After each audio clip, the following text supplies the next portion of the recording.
Cantamos hace rato cuán grande es Él. Y luego cantamos engrandecido sea Dios. Y mi intención en esta tarde es seguir por ese mismo tenor. Engrandecer a Dios. Pero, ¿podemos engrandecer a Dios? ¿Podemos hacer acaso que Dios sea más grande de lo que es? Pues no, no podemos. Pero lo engrandecemos cuando lo reconocemos como grande.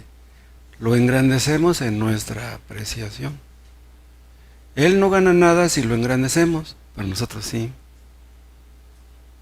Hasta se podría decir que al engrandecerlo a Él, nos engrandecemos a nosotros.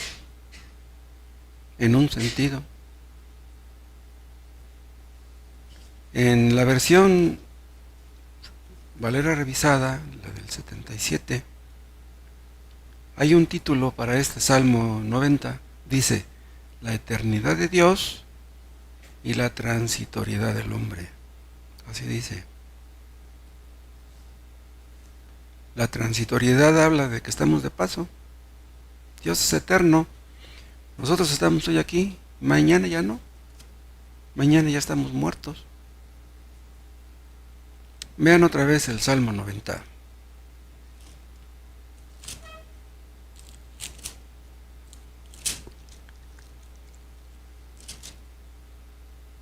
Vamos a leer solamente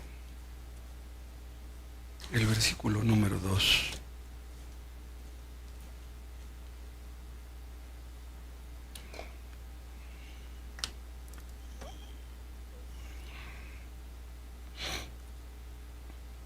Antes que naciesen los montes y formases la tierra y el mundo, desde el siglo y hasta el siglo, tú eres Dios. Desde el siglo y hasta el siglo, tú eres Dios. La versión de la Biblia de las Américas dice, desde la eternidad y hasta la eternidad, tú eres Dios. Es una buena versión. Desde la eternidad pasada hasta la eternidad futura, mirando hacia atrás, mirando hacia adelante, tú eres Dios. Esto lo dijo Moisés, esto no lo dijo David. Pero en realidad no lo dijo Moisés, lo dijo Dios. Este versículo 2 tiene mínimo 3 cosas. Uno, que este mundo tuvo un principio. Antes que naciesen los montes y formases la tierra y el mundo, tú eres Dios. Este mundo tuvo un principio. Y también habla pues de que Dios le dio forma al mundo. Y formases la tierra y el mundo. O sea que la forma que tiene este mundo, tal y como es, la inclinación que tiene, si es más agua que tierra, y la forma que tiene en general, Dios se la dio. Otra cosa que vemos también es que este mundo le debe su existencia a Dios. No es un producto del Big Bang, como dicen algunos científicos. Y otra cosa que vemos también es que Dios existía antes que existiera el mundo. Dios manifestó sus atributos al crear. Se manifestó su poder, su sabiduría, su misericordia. Pero no, sus atributos no empezaron a existir cuando Él hizo el mundo. No, eso ya existían desde antes. Este mundo tuvo un principio, pero Dios no lo tuvo. Nos cuesta mucho trabajo entender eso, ¿no? Podemos más o menos entender que Dios no tenga fin, que Él nunca va a morir. Pero ¿cómo podemos entender que Él no tuvo un principio? Todas las cosas que vemos tuvieron un principio. Todas las cosas creadas tuvieron un principio. Pero ¿cómo es que Dios no lo tuvo? Si ustedes tratan de penetrar en ese misterio, se van a volver locos. No podemos entender eso.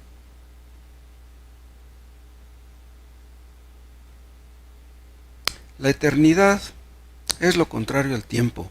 La eternidad es algo infinito, algo que no tiene límites.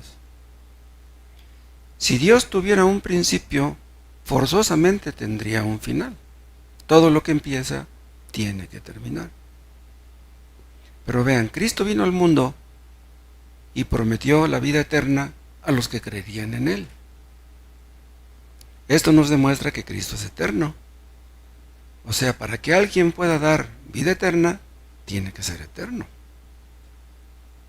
La eternidad es algo que solamente le pertenece a Dios.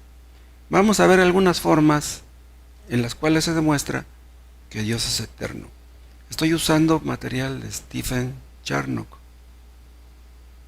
o Charnock, no sé cómo se pronuncia, es uno de los puritanos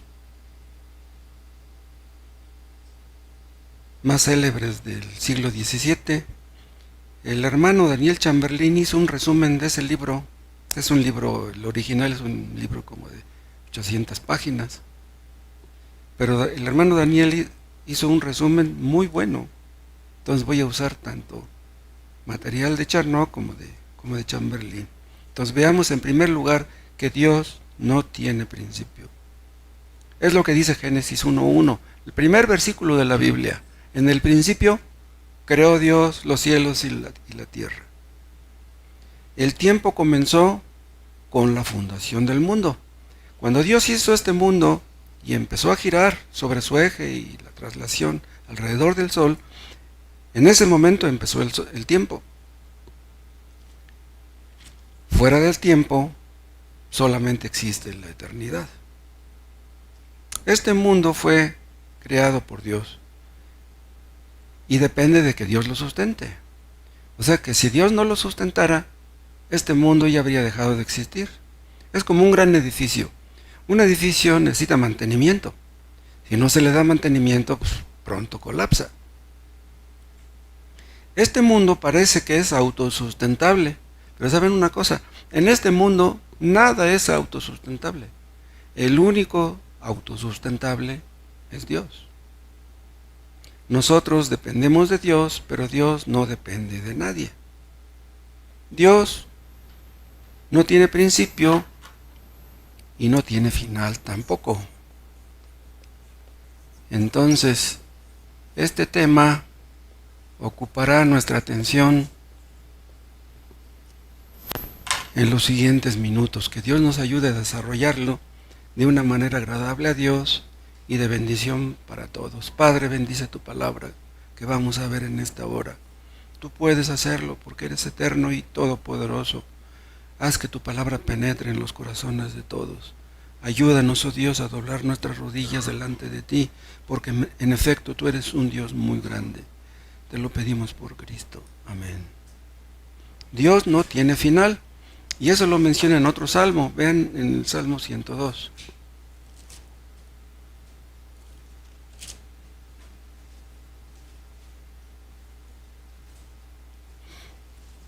Acá habla David y dice en el 27, Salmo 102, 27. Pero tú eres el mismo y tus años no se acabarán. Tú eres el mismo y tus años no se acabarán. Nadie le dio la existencia a Dios y por lo tanto nadie se la puede quitar. Dios nos dio la existencia a nosotros y la podemos perder, nos la pueden quitar, nos la podemos quitar a nosotros mismos dándonos un balazo. Dios nos creó fácilmente y fácilmente nos puede quitar la vida.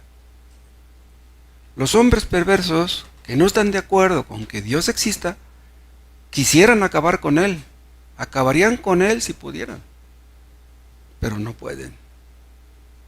¿Saben ustedes que en Inglaterra, en Estados Unidos, hay personas que se pelean con otros, nomás porque mencionan la palabra Dios? Tanto odian a Dios que no pueden soportar que alguien hable de Dios. Esas personas matarían a Dios si pudieran. Dios no tiene principio, Dios no tiene fin. También no hay sucesión en Dios. Porque este texto que acabamos de leer dice, tú eres el mismo. Nosotros cambiamos de un día para otro.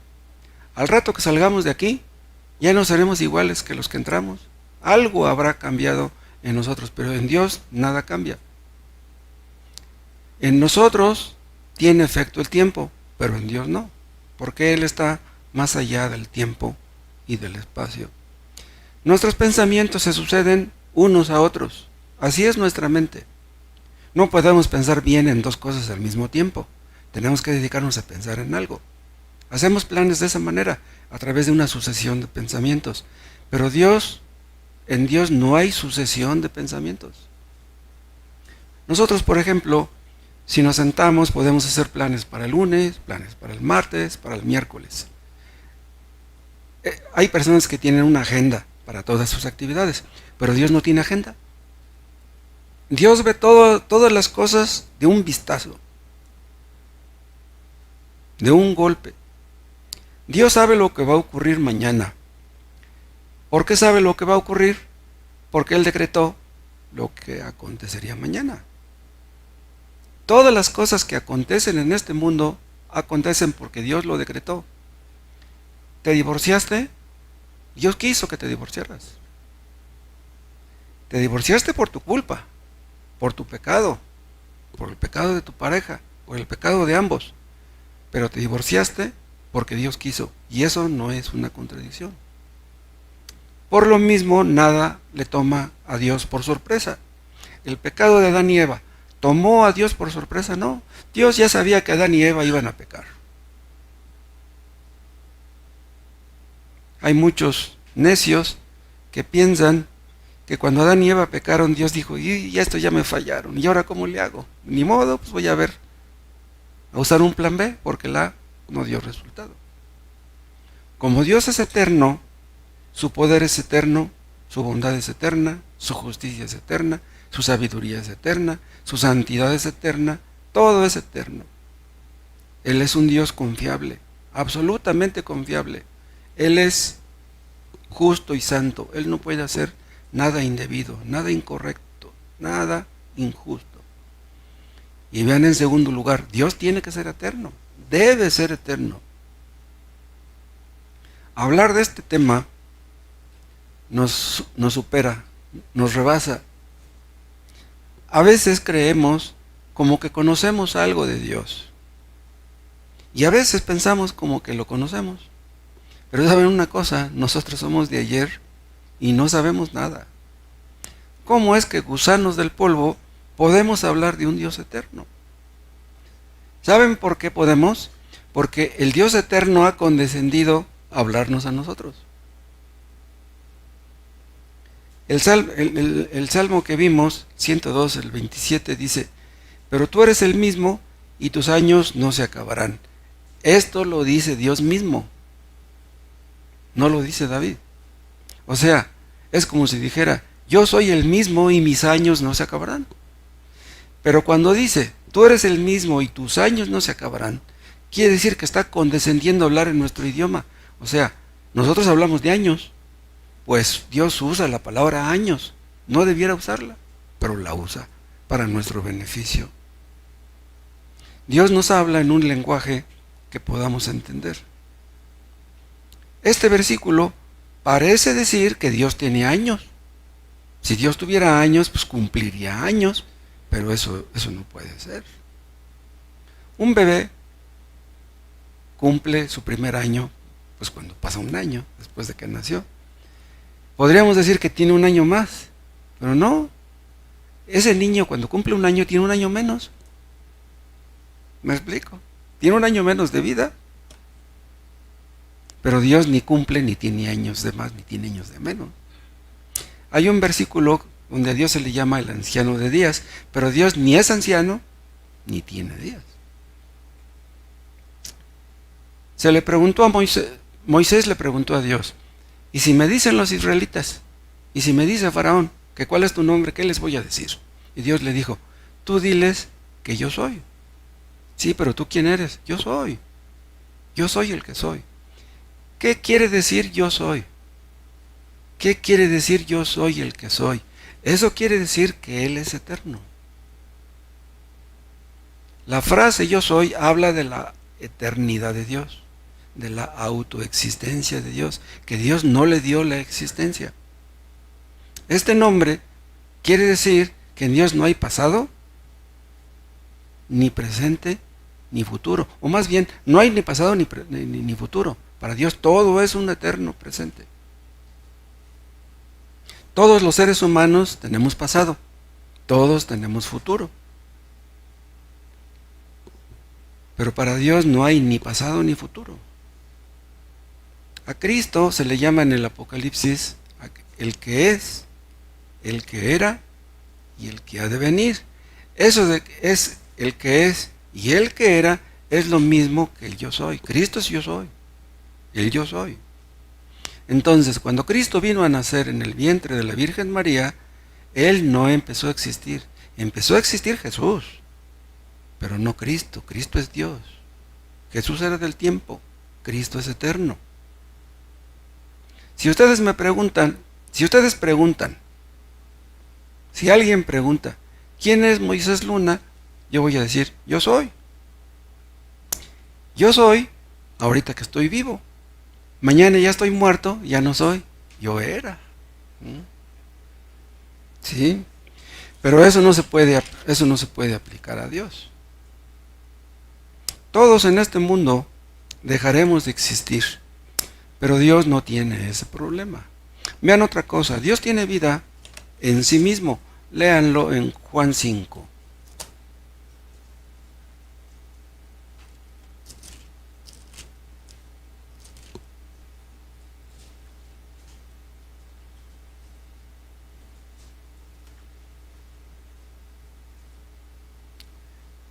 Juan 5:26.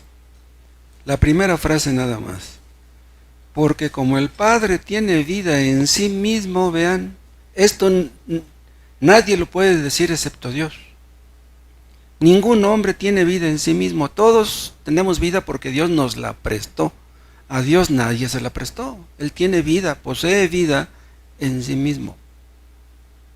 Por eso dice Pablo, o dijo Pablo cuando fue al Areópago, hablándoles a los de Atenas, les dijo, en Él, en Dios, nos vivimos, nos movemos y somos. A Dios nadie le da vida, nadie le da movimiento, nadie le dio la existencia. Otra cosa, la inmutabilidad de Dios requiere forzosamente que Él sea eterno.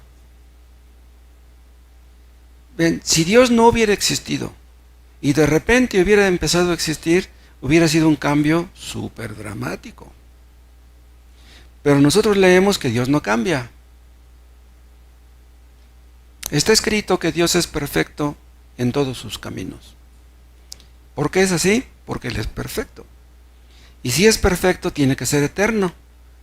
Porque si no fuera eterno, entonces ya no sería perfecto. Nosotros somos muy imperfectos. Vean, el hombre más perfecto en este mundo, supongamos que hubiera un hombre que casi fuera perfecto, con el simple hecho de ser mortal, ya no es perfecto. Dios es perfecto y por lo mismo no le podemos añadir nada, ni le podemos agregar nada. Lo mismo que su palabra es perfecta, ni le podemos añadir, ni le debemos quitar. Saben ustedes, acuérdense que hay gozo en el cielo cuando un pecador se arrepiente. Pero acuérdense que Dios es feliz, es una de sus características. Él es un Dios feliz. ¿Por qué es feliz? Porque Él no tiene necesidades, no tiene carencias, no tiene limitaciones, no tiene preocupaciones. Entonces, ¿por qué es feliz? ¿Por qué hay gozo en el cielo cuando un pecador se arrepiente? Hay gozo en el cielo por nosotros. Porque cuando un pecador se arrepiente, ese va a tener muchas bendiciones.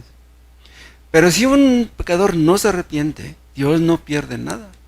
Si nadie en este mundo se arrepintiera, Dios seguiría siendo feliz. No necesita de nosotros para ser feliz. Dios no gana nada si nos arrepentimos, pero nosotros ganamos y mucho. El poder de Dios, del Dios Todopoderoso, requiere que sea eterno también. Está escrito también, acuérdense, que Dios es el alfa y omega. Cristo es el alfa y omega, el principio y el fin. Si Dios hubiera nacido, su poder habría nacido también. Y si hubiera nacido su poder, se hubiera terminado un día.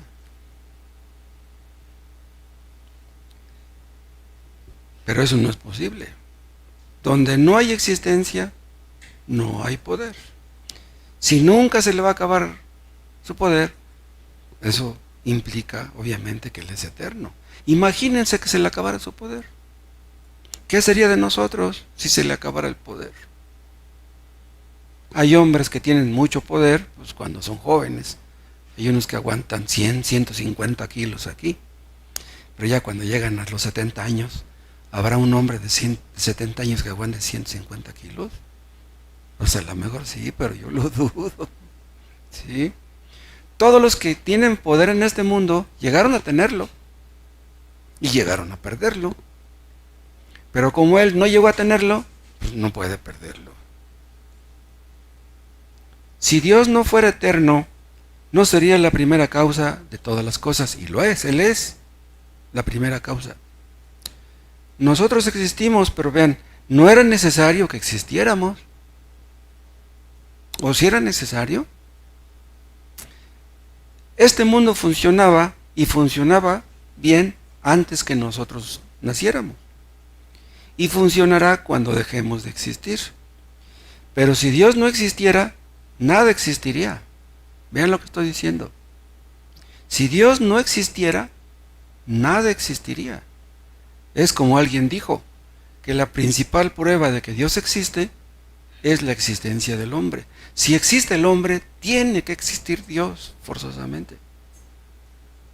Y los que se negaron a creer que Dios existía y que creían ser sabios, ahora están en el infierno dándose de topes. Y se darán topes eternamente. Dios existe necesariamente por sí mismo. Un fundador debe existir antes de que exista un fundamento. Si existe un fundamento, es que hubo un fundador. Si no existiera nada desde la eternidad, nada existiría en el tiempo. Si Dios no es el ser eterno, no existiría ningún ser ahora. Todo ser vivo requiere una causa, tiene una causa, pero Dios es la primera causa y Él no tiene ninguna causa. Él es la causa y toda causa tiene un efecto. Nosotros somos el efecto. El Big Bang no es la causa. Vean otra cosa, solamente Dios es eterno. Lo dice Pablo en 1 de Timoteo, capítulo 6.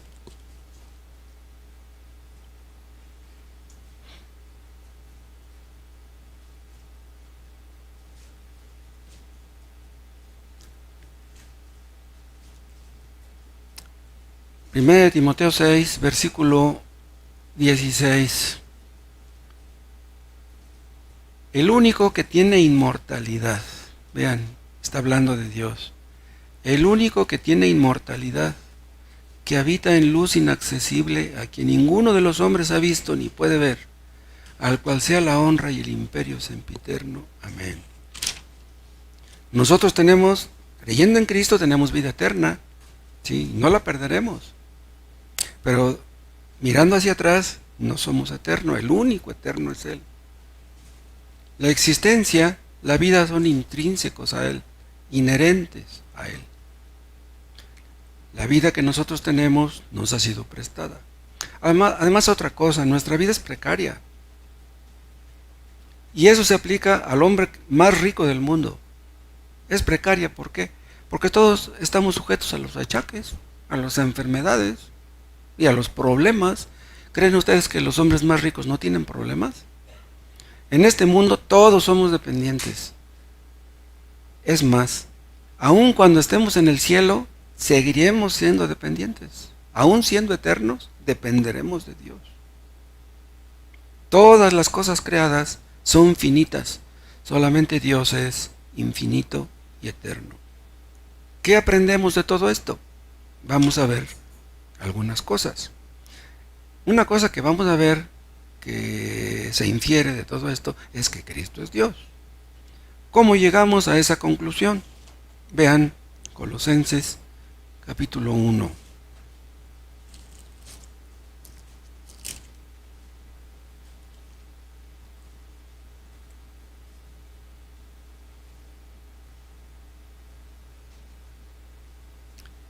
Aquí el apóstol Pablo está hablando de Cristo, el Hijo de Dios, y dice en el 14, en quien tenemos redención por su sangre, el perdón de pecados. Él es la imagen del Dios invisible, el primogénito de toda creación. Está hablando de Cristo. Porque en Él fueron creadas todas las cosas, las que hay en los cielos y las que hay en la tierra, visibles e invisibles, sean tronos, sean dominios, sean principados, sean potestades.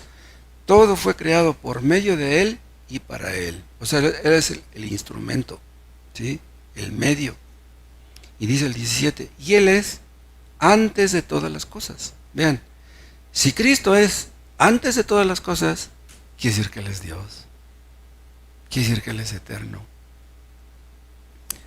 Las cosas creadas se le pueden llamar cosas. A nosotros en ese sentido se nos puede llamar cosas.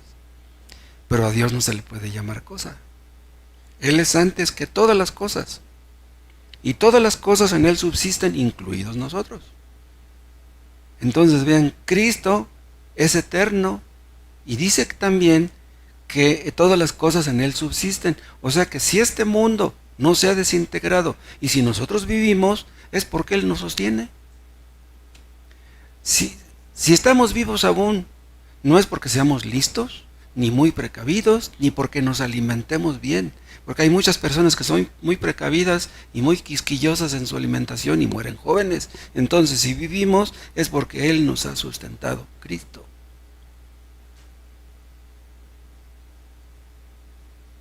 Cristo es el creador. Él es el sustentador. Otra palabra que es equivalente a sustentador es conservador. O sea, Él es el que nos conserva. Dije hace rato que este mundo no es autosustentable, ningún ser humano lo es. Vean otro texto en Juan 17.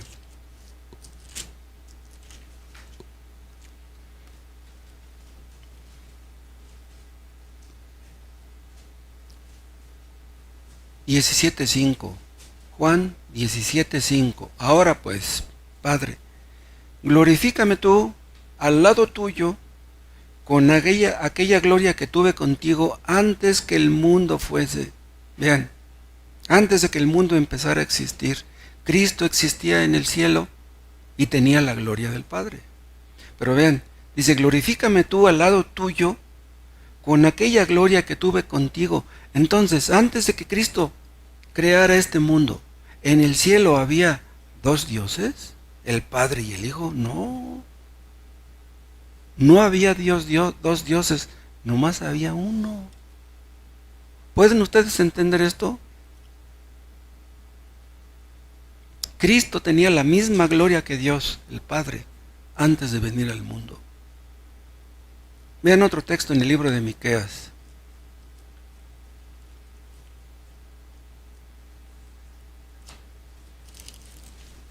Capítulo 5 de Miqueas.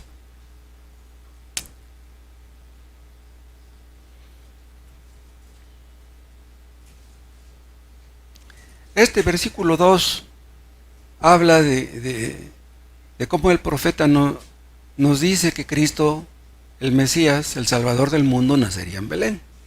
Eso lo sabían los judíos, que el Mesías nacería en Belén. Dice el 5:2, pero tú, Belén Efrata, la palabra Efrata quiere decir pequeña, ¿no? Pequeña para estar entre las familias de Judá. De ti me saldrá el que será Señor en Israel, y sus salidas son desde el principio, desde los días de la eternidad. Vean lo que está diciendo este versículo. Cuando Cristo vino a nacer en Belén, que nació en el vientre de la Virgen María, no era la primera vez que venía a este mundo. Aquí dice, sus salidas son desde el principio. Cristo es el que se le apareció a Abraham en una ocasión. Se le apareció a la mujer de Sansón y luego al papá, a la mamá de Sansón y luego a su papá. Se le apareció también a Josué cuando ya iba a entrar a la tierra prometida. Todas las apariciones conocidas como las apariciones del ángel de Jehová, el ángel de Jehová es Cristo. ¿Sí? Cristo vino al mundo, murió en la cruz para redimirnos. Pero vean, los sufrimientos que Cristo tuvo fueron eficaces para redimirnos. ¿Saben por qué? Porque Él era Dios y era hombre al mismo tiempo. Si Cristo hubiera sido solamente un hombre, sus sufrimientos y su muerte no nos hubieran servido de nada. Los sufrimientos de Cristo en la cruz tienen un valor infinito porque Él es el Dios infinito. Su sangre tiene un valor infinito. Los seres humanos, ya lo dije, hablamos de pasado, de presente y de futuro. Pero para Dios todo es presente. Nosotros dividimos el tiempo en partes, pero la eternidad no la podemos dividir en partes. Como somos del tiempo, necesitamos un reloj, pero Dios no necesita reloj. Nosotros conocemos algo acerca de nuestro pasado, conocemos algo acerca de nuestro presente, pero no conocemos nada acerca del día de mañana, acerca de nuestro futuro. El único que conoce nuestro futuro es Dios. ¿Por qué? Porque Él es eterno. Entonces, vean ustedes cómo la eternidad pone a Dios muy por encima de nosotros. Él ve toda nuestra vida como un vistazo. Sea que vivamos mucho, sea que vivamos poco. Un hombre de 50 años tiene muchos conocimientos, sabe de muchas cosas, tiene mucho entendimiento. Un bebé, en cambio, un bebé de 1 año no entiende casi nada. Pues delante de Dios somos como ese bebé, menos que ese bebé. Lo que entendemos de Dios es muy poco, los bordes de sus caminos. Un doctor en teología ya tiene su doctorado, ya puede presumir que conoce algo a Dios, pero ¿será que conoce mucho a Dios? Ven ustedes el caso de Job. Ustedes han leído el libro de Job. Véanlo cómo se expresa. Él no era ningún tonto. No, Job era un hombre muy culto, muy inteligente. Pero Dios le hizo ver a Job que los pensamientos de él estaban muy lejos de los de Dios y de cualquiera. Job se defendió como gato boca arriba de las acusaciones de sus amigos, pero cuando Dios se le paró enfrente, lo que hizo Job fue cerrar la boca. Eso nos conviene a todos. Cuando estamos delante de Dios, tenemos que cerrar nuestra boca. Dios le preguntó a Job: ¿dónde estabas tú cuando yo fundaba la tierra? ¿Dónde estábamos nosotros cuando Dios hizo este mundo?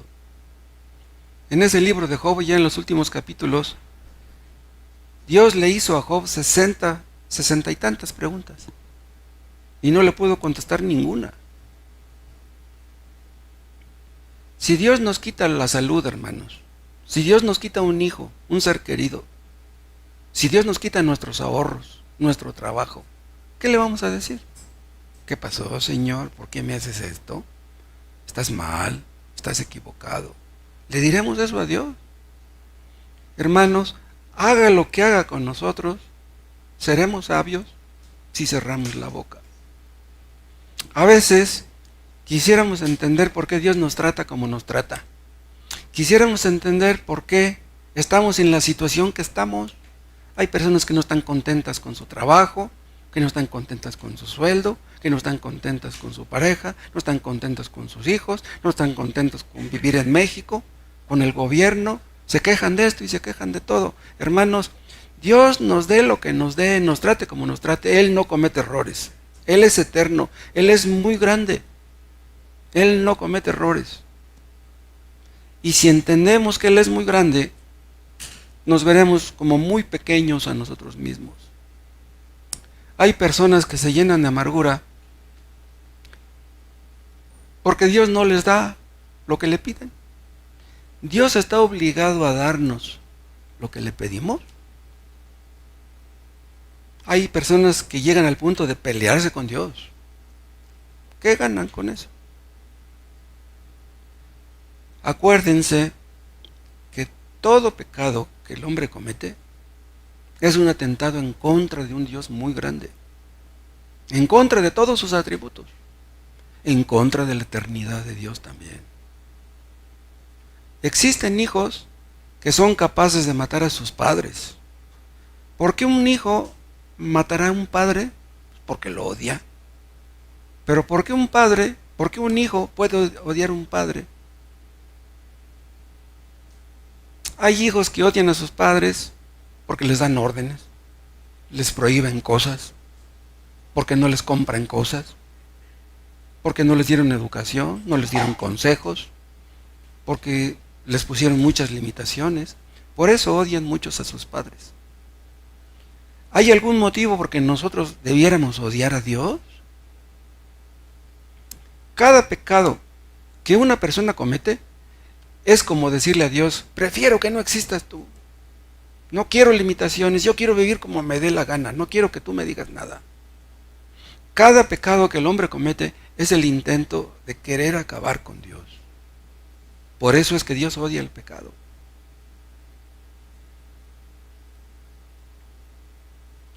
Solamente los creyentes verdaderos aman el atributo divino de la eternidad de Dios. Solamente ellos pueden. Los inconversos odian eso. Los inconversos odian la idea de que Dios sea eterno y de que un día tendrán que rendirle cuentas. Vean el Salmo número 7.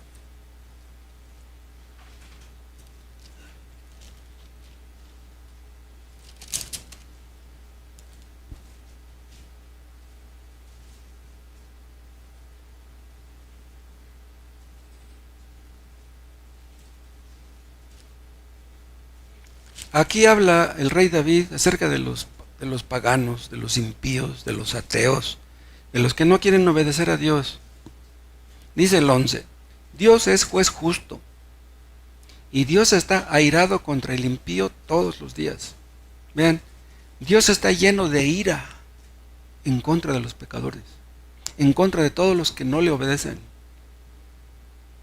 Eso que dicen algunos de que Dios te ama, que Cristo te ama, no saben lo que dicen. Dios no ama a los pecadores, Dios odia a los pecadores. ¿Por qué? Porque los pecadores odian a Dios. Dice el 12: si no se arrepiente el impío, él afilará su espada, armado tiene ya su arco y lo ha preparado. Asimismo ha preparado armas de muerte y ha labrado saetas ardientes. Vean, todo esto es metafórico. Dios no tiene un arco, no tiene flechas, no tiene una espada. No, Dios va a castigar terriblemente en el infierno a todos los que se niegan a arrepentir. Dice el 14: he aquí, el impío concibió maldad, se preñó de iniquidad y dio a luz engaño. Pozo ha cavado y lo ha ahondado. O sea, ha cavado un pozo y lo ha hecho cada vez más hondo. Y en el hoyo que hizo, caerá. ¿Saben de qué está hablando aquí en el versículo 15? Que el hombre malvado, el impío, el pagano, el ateo, ha cavado un pozo para enterrar a Dios. Está cavando un pozo donde quiere enterrar a Dios. ¿Pero qué dice? Que ese pozo que ha cavado para enterrar a Dios, Dios lo va a enterrar a él.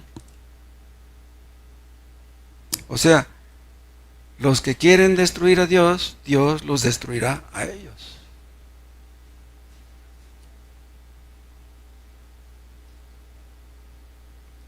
Este atributo de la eternidad de Dios nos sirve de consuelo a todos los que hemos creído en Cristo, pero ¿saben qué? Solamente a nosotros. Si ustedes no creen en Cristo, de nada les sirve este atributo a ustedes.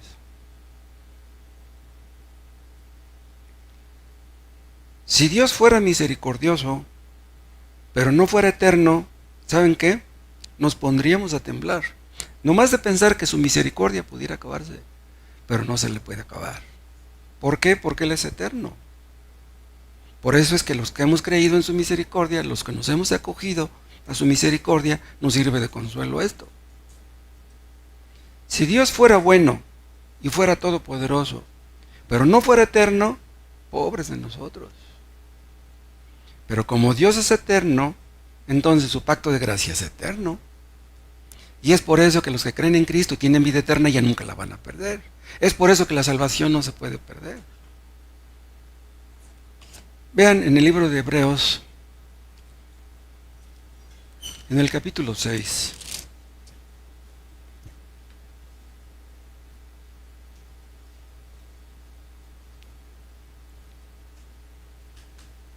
Aquí hay unos versículos en Hebreos 6 que parecen dar a entender que la salvación se pierde. Pero los que se agarran de estos versículos para creer que la salvación se pierde no los entienden. Más adelante, en el contexto, dice claramente que la salvación no se puede perder. Vean lo que dice el 9. Pero en cuanto a vosotros, oh amados, aquí se dirige a los que son creyentes verdaderos. En los versículos anteriores se dirige a los que piensan que son creyentes y que no lo son. ¿Sí? Dice, pero en cuanto a vosotros, oh amados, estamos persuadidos por Dios, de cosas mejores y que pertenecen a la salvación, aunque hablamos así, aunque hablamos como acabamos de hablar en los versículos anteriores. Porque Dios no es injusto para olvidar vuestra obra y el trabajo de amor que habéis mostrado hasta su nombre, habiendo servido a los santos y sirviéndoles aún. Pero deseamos que cada uno de vosotros muestre la misma solicitud hasta el fin, para plena certeza de la esperanza. O sea, hay creyentes que como que dudan de su salvación. Dudan de su salvación por sus altibajos. A veces obedecen, a veces desobedecen. ¿Seré creyente? Pues a mí se me hace que no, porque pues a veces desobedezco. Tienen dudas. Pero dice el 11, pero deseamos que cada uno de ustedes muestre la misma solicitud hasta el fin, para plena certeza de la esperanza. O sea, que estén bien seguros de lo que están esperando. ¿Qué es lo que esperan? Ir al cielo.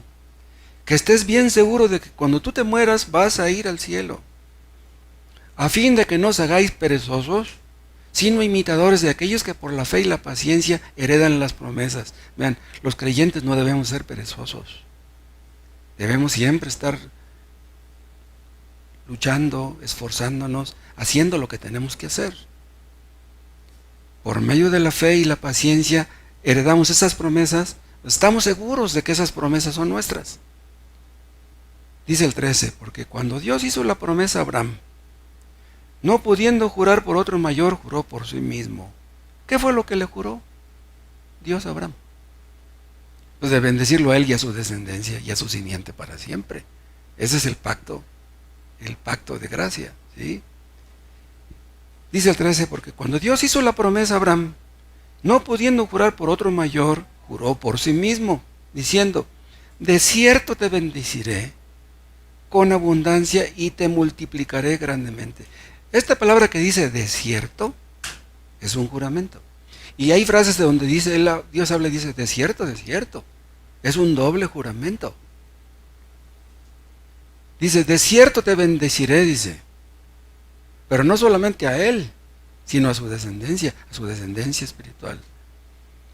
Dice, y habiendo esperado con paciencia, alcanzó las promesas. Sigue hablando de esto, y dice en el 17, por lo cual, queriendo Dios mostrar más abundantemente a los herederos de la promesa la inmutabilidad de su consejo, interpuso juramento.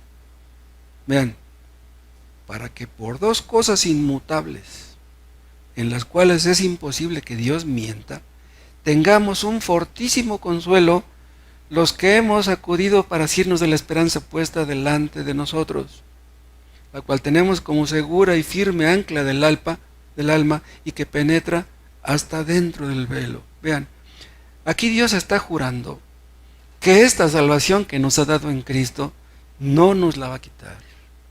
Dice que tengamos un fortísimo consuelo. Vean, Dios no solamente lo dijo. Si lo hubiera dicho nada más, con eso debería bastarnos, porque Él no miente. Pero si aparte de decirlo, lo ha jurado, ¿Será posible que nos ha dado vida eterna porque creemos en Cristo? Tenemos la misma fe que tuvo Abraham. Tenemos la misma promesa que Dios le hizo, que Dios le dio a Abraham. ¿Es posible que Dios nos quite la salvación? Dice el 19, la cual tenemos como segura y firme ancla del alma. ¿Para qué sirve un ancla en un barco? Cuando viene la tormenta y piensan que el barco se va a hundir, lanzan el ancla y el ancla busca dónde atorarse. Encuentra una roca grande y ahí se atora y entonces el barco está seguro. El ancla sirve para darle seguridad al barco. Y aquí dice que esta esperanza que nosotros tenemos es la firme ancla del alma. Hermanos, si Cristo nos ha dado vida eterna y ha prometido no quitárnosla, aunque estemos sin dinero, sin trabajo, sin parejas, enfermos, aunque nos maten, Él no nos va a quitar la salvación que ya nos dio. No nos la va a quitar. Él lo juró y no puede echarse para atrás. Él es el Dios eterno que no miente.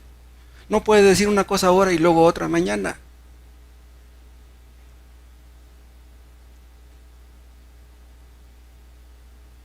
Antes de la fundación del mundo,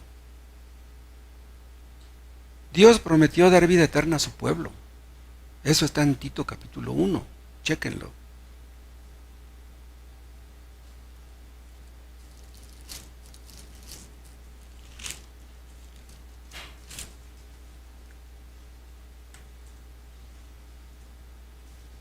Tito capítulo 1.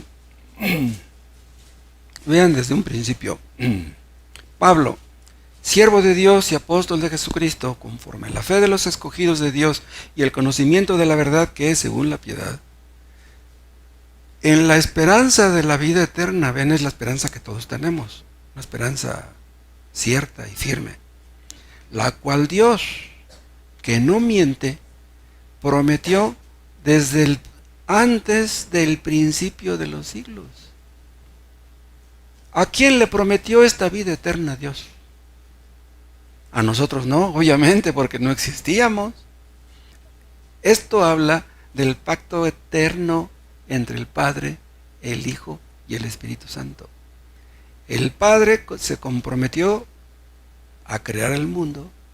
Cristo se comprometió a venir al mundo a dar su vida por los pecadores, y el Espíritu Santo se comprometió a santificarlos y a guiarlos y llevarlos a la gloria. Es el pacto eterno. Aquí está. Dice, en la esperanza de la vida eterna, la cual Dios que no miente prometió desde antes del principio de los siglos. No puede Dios echarse para atrás de lo que se comprometió a hacer. Dios es eterno, tiene la eternidad en su mano y sus promesas no pueden fallar.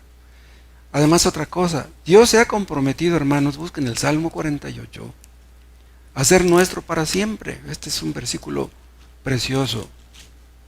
Apréndanselo de memoria. Salmo 48.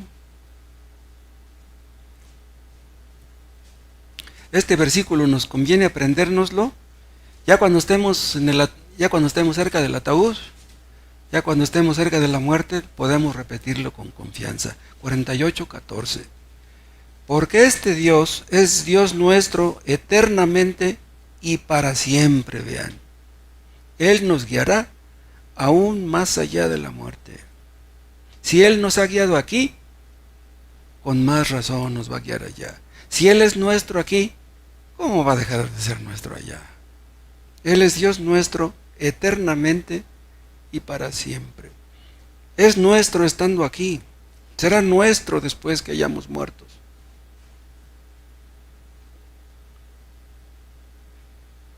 Hermanos, nuestro gozo debe de derivarse de esta clase de Dios del que les estoy hablando. Nuestro gozo no se puede derivar de la familia, la podemos perder. No puede derivarse de nuestro dinero, nos lo pueden robar. No se puede derivar de nuestra casa, puede venir un terremoto y se cae. Nuestro gozo tiene que estar en Cristo. Él es nuestro. Él es nuestro Dios, ha prometido ser nuestro. Nosotros somos de Él y Él es nuestro. Me pueden quitar todo lo que tengo, pero a Cristo no me lo pueden quitar. Él es mío para siempre. Nuestro gozo se podría acabar si Dios pudiera morir, pero eso no va a suceder. Pero hay ocasiones, no me dejarán mentir, que los creyentes perdemos nuestra paz, perdemos nuestro gozo. ¿Por qué, hermanos? Porque a veces no tenemos paz ni gozo. Si nos ponemos a pensar en los errores que hemos cometido, en cómo estamos sufriendo las consecuencias de nuestros errores pasados, pues estamos ahí derramando nuestras lágrimas. Nos ponemos tristes. Por los errores que cometimos nos llenamos de remordimientos. Pero saben una cosa, hermanos, en el cielo no vamos a tener remordimientos. No vamos a tener remordimientos ni por el pasado, ni preocupaciones por el futuro. Hay ocasiones que nuestro gozo no nos cabe en el pecho. En el cielo vamos a tener eso para siempre. Un gozo que nunca se acabará. Nada de tristeza, nada de dolor, nada de preocupaciones. Moisés le dijo a Dios: y si me preguntan por tu nombre, ¿qué les diré? Dios les dijo: yo soy el que soy. Yo soy el Eterno. Diles que yo soy el Eterno. Ese atributo divino fue suficiente para Moisés y fue suficiente para Israel en aquel momento de necesidad. Debiera bastarnos a nosotros. Un solo atributo. Si nos apropiamos de él, si realmente creemos en él, si lo abrazamos, debiera bastarnos. Nosotros tal vez ya no existamos el día de mañana, pero Dios vive para siempre. Yo puedo perder la vida y ¿qué importa? ¿Quién le puede quitar la vida a Dios? Acuérdense que Él no es Dios de vivos, no es Dios de muertos, sino de vivos. Si ustedes creen en Cristo, están vivos. Es Dios de ustedes. Dios no es Dios de muertos, de los que no creen en Cristo. Esos están muertos. Hermanos, tal vez tengamos que sufrir mañana. Tal vez nos persigan. Tal vez por ser cristianos nos maten. Pero nuestras aflicciones, nuestras persecuciones, no van a ser para siempre.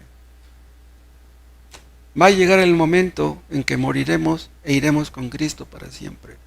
No debemos temer a las cosas temporales, a las causas secundarias. Es a Dios a quien debemos temer. Vean Isaías, capítulo 51.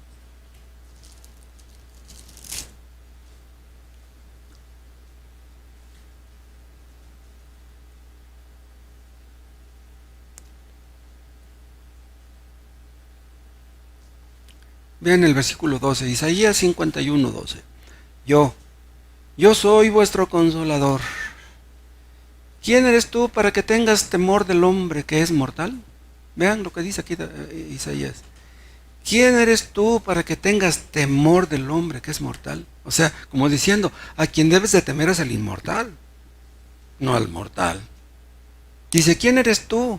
O sea, que cuando tememos a los hombres es porque estamos llenos de soberbia. Dice, ¿quién eres tú? Del hijo del hombre que es como heno. ¿Qué cosa es el heno? Nomás lo acercas tantito al fuego y como arde.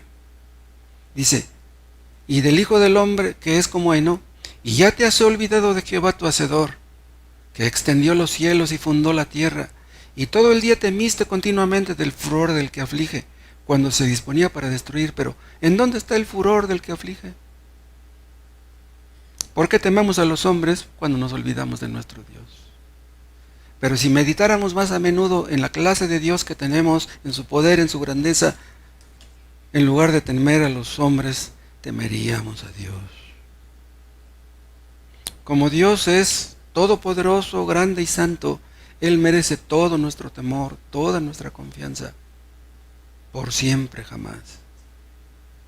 Vean otro texto en Isaías 24.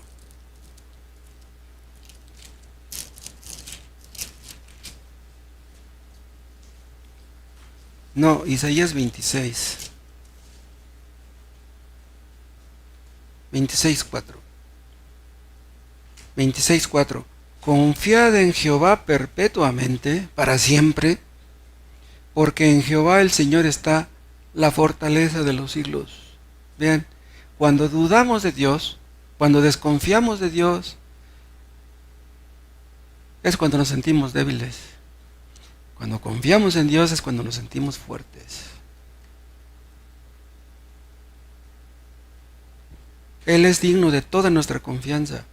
Los hombres, tal vez tengan ustedes amigos, parientes, compadres que tengan mucho dinero.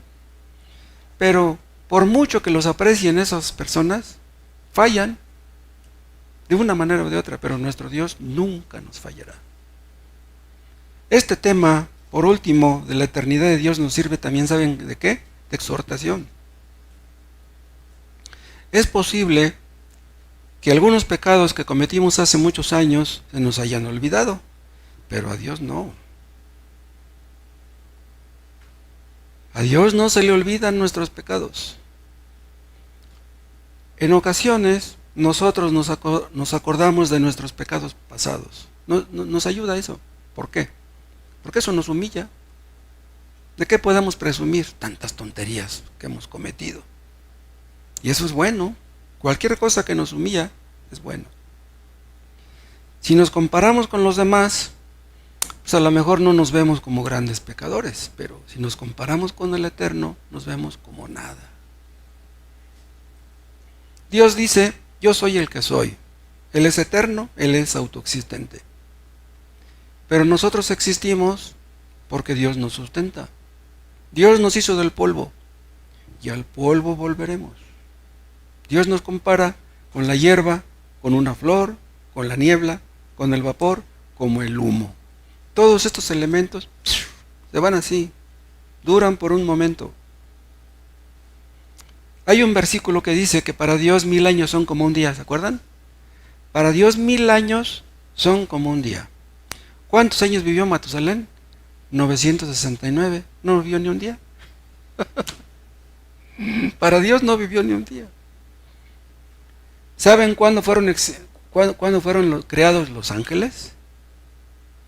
Todo indica que los ángeles fueron creados por la misma época cuando fueron creados los hombres. ¿Sí? Bueno, pues los ángeles son tan viejos como el mundo y tiemblan delante de Dios. Imagínense nosotros, ¿de qué podemos presumir? Hermanos, que Dios nos enseñe a apartar nuestros ojos de las vanidades de este mundo, que perecen.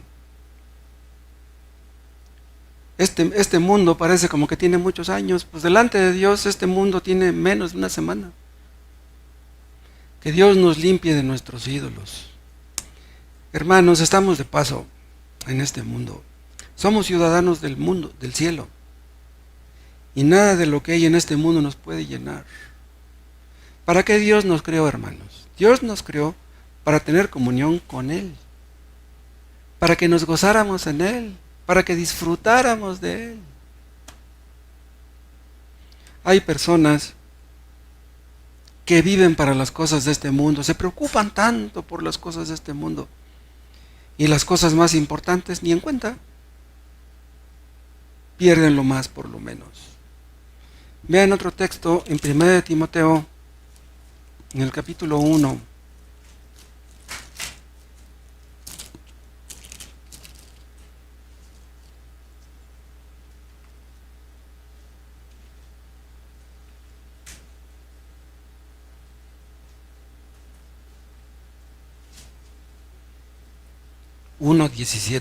Primera de Timoteo 1:17. Por tanto, al Rey de los siglos, inmortal, invisible, al único y sabio Dios, sea honor y gloria por los siglos de los siglos.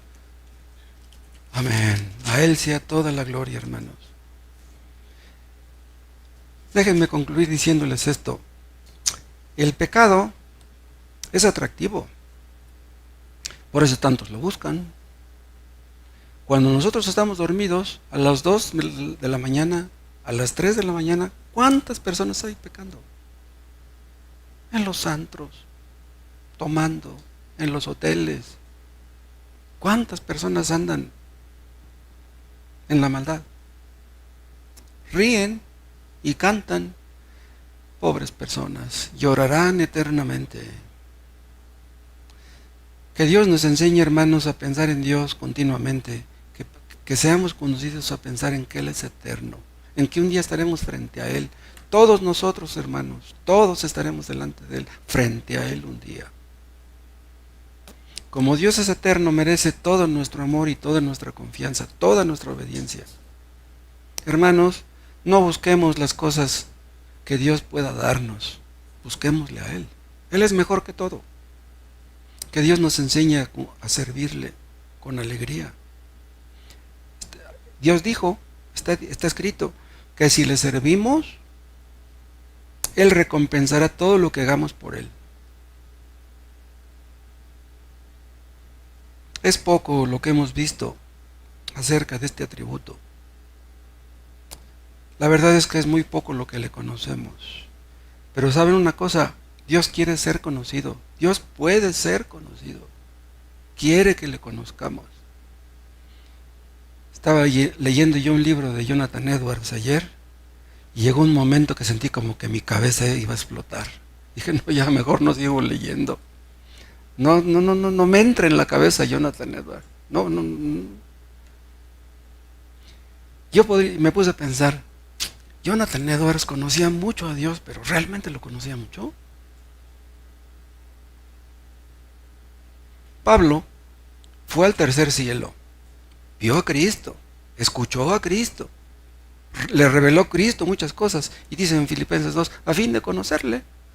O sea, Pablo dice, no conozco a Cristo. Si Pablo no lo conocía, pues Jonathan Edwards menos. Qué tremendo. Le pedimos a Dios que abra los ojos de los ciegos, de los que están aquí que no le conocen, para que lo vean y sepan quién es Él, para que caigan de rodillas delante de Él. Nuestro Dios es un Dios muy grande. Cristo es Dios.